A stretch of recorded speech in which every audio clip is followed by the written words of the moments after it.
I became really good at power napping. Did you? Real good.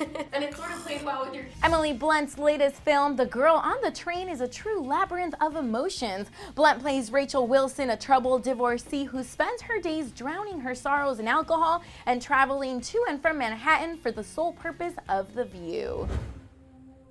I used to watch this perfect couple.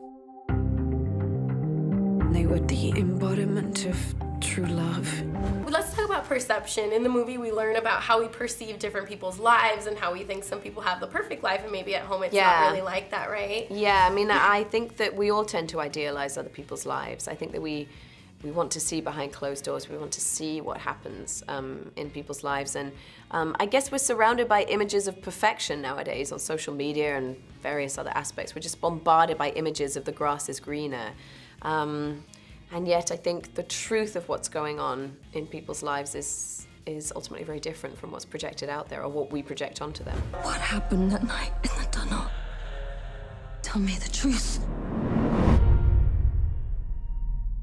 Tell me a little bit about what you learned from playing Rachel. I learned a lot about addiction, I guess. I learned a lot about the claws of that illness, and once it's in you, when you're in the grips of it, how impossible it would be to imagine a better life for yourself. And I learned when you wake up like that, you just say you're sorry. You just say you're sorry for what you did, and you're sorry for who you are. And you're never gonna do it again, but you do.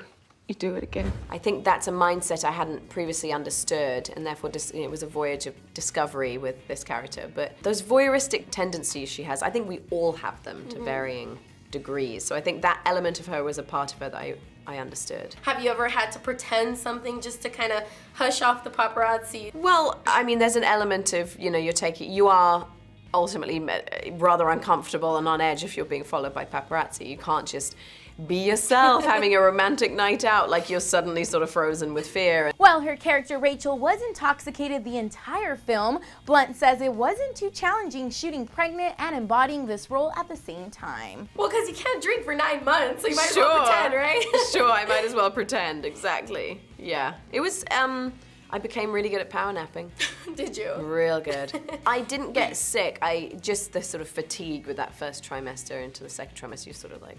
And it sort of played well with your character, because a lot of people that had read the book criticized the character. They said, how are they going to get such a beautiful girl like Emily Blunt? Oh, please. Well, they should see the movie before they say that. I mean, I look like a ghoul in this movie, so it's not my concern. I think that people will not be worried. Thank you so much, Emily Blunt. You guys have to check out The Girl on the Train in theaters October 7th.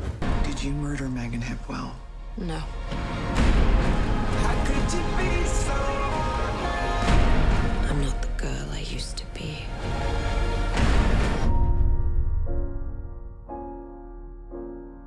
But wait, before you go, click the video to your left for our interviews with the cast of Miss Peregrine's Home for Peculiar Children, or to the right for more interviews with the cast of The Girl on the Train. And then don't forget to subscribe.